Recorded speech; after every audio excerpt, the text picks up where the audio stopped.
কোনটা হালাল, কোনটা হারাম, কোনটা পাক, কোনটা নাফাক। আমি আসলাম কোত্থেকে, আমার গন্তব্য কোথায়, আমি যাব কোথায়, যাচ্ছি কোথায়, করছি কি, করা উচিত কি। আমার আগে যারা মরতেছে তারা কই গেল, প্রতিনিয়ত যাচ্ছে কোথায়। আমার আব্বা কই গেলেন, আমার দাদা কোথায় গেলেন, আমার আগের পৃথিবীর মানুষগুলো কেন দুনিয়া ছাড়লেন। কেউ মরতে চায় না, কেউ থাকতে কেন পারে না, কেন পারে না?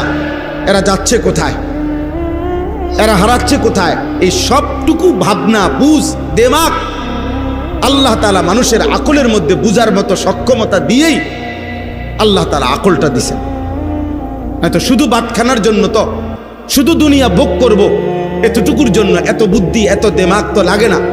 জন্তু জানোয়ার তো এর চাইতে কম আকল দিয়া পৃথিবী আমাদের চাইতে বেশি ভোগ করে। একটা হাতি 250 কেজি খাবার খায় একদিন, এটা গবেষকদের কথা।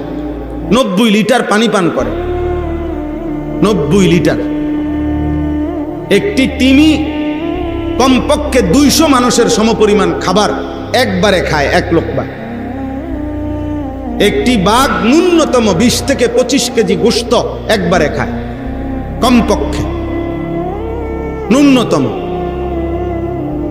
তাইলে তার দুনিয়া যে ভোগ করতেছে এই পরিমাণ খাদ্য খাবার, কই তার আকল তো লাগে নাই।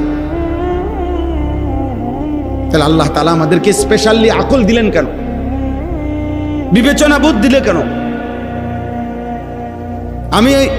আমি আপনার মধ্যে পার্থক্য করার, আমরা গরম দেখলে গরম বুঝি, ঠান্ডা দেখলে ঠান্ডা বুঝি, সুখ দেখলে হাসি, দুঃখ দেখলে কাঁদি।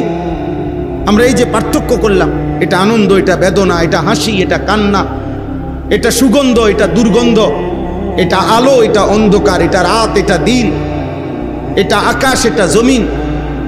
এই যে পার্থক্য আমাদের মধ্যে, বলো ভাই, বলেন বাবা, এটা কেন দিলেন আল্লাহ? শুধু ভাত দুগা খাওয়ার জন্য? শুধু পেশাব পায়খানার জন্য?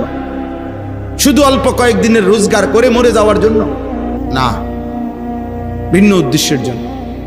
হযরত আলী রাদিয়াল্লাহু তাআলা আনহু বলছেন, একদিন তিনি দেখছেন, কিতাবের মধ্যে আছে, একজন হযরত আলী দেখছেন কয়েকজন মুসলিম ছেলে, তারা একত্রে বসে, কিশোর ছেলে দাবার গুটির মতো 6 গুটি 12 গুটি, আগের দিনে খেলতো 16 গুটি, মাটির মধ্যে দাগ দিয়া দিয়া এরকম কোন গুটি খেলতেছে, দানা দিয়ে আর কি কিছু খেলতেছিল, গোল হইয়া বসে।